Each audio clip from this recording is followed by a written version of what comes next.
Harlequin Audio is proud to bring you Red Clover Inn by Carla Neggers, performed by Susan Boyce. Chapter 1. The Cotswolds, England. Charlotte Bennett was no stranger to trouble, but never had she encountered it in the form of a U.S. federal agent who was exhausted, somewhat inebriated, or both. Agent Rawlings.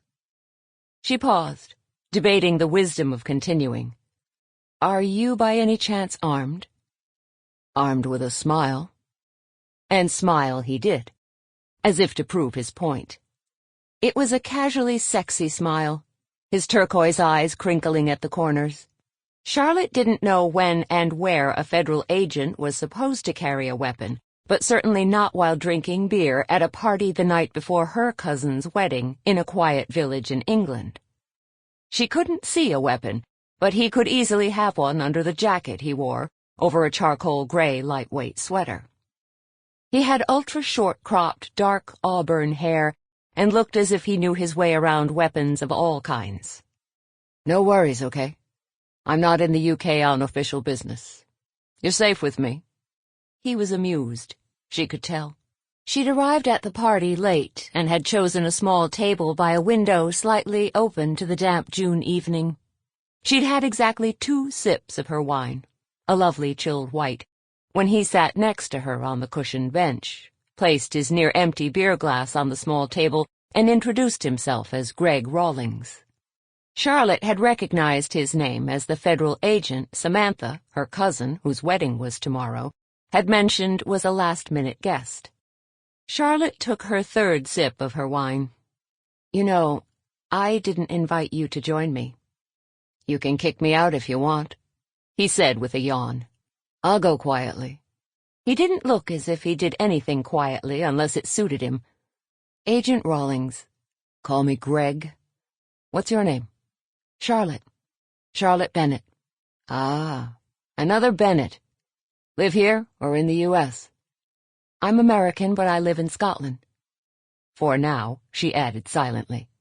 Well, Lottie, you need to kick back and relax. He was having fun. Definitely. She wanted to have fun, but she wasn't in the mood, at least not yet. Once she saw Samantha and got into the spirit of the wedding festivities, maybe. But she didn't like weddings. It's Charlotte, she said. Don't call me Lottie again. Greg Rawlings smiled, his eyes half-closed. Or what?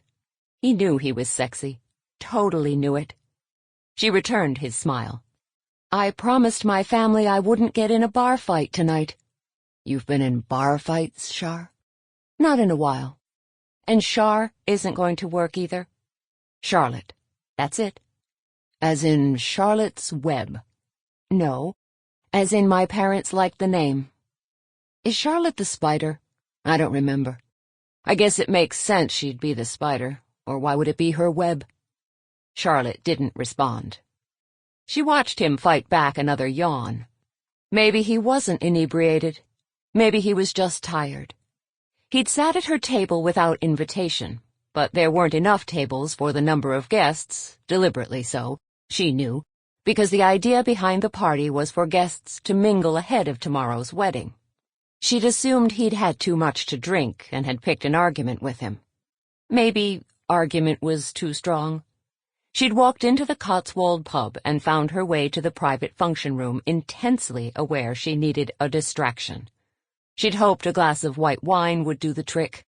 Then enter a fit, muscular federal agent with attitude. Maybe he needed a distraction, too. Sparring with her certainly didn't intimidate him, or even seem to bother him. One of those guys who always thought he had the upper hand. She supposed it was a strength in a federal agent, if not necessarily in a drinking mate. What are you drinking? He asked her. Chardonnay. What about you?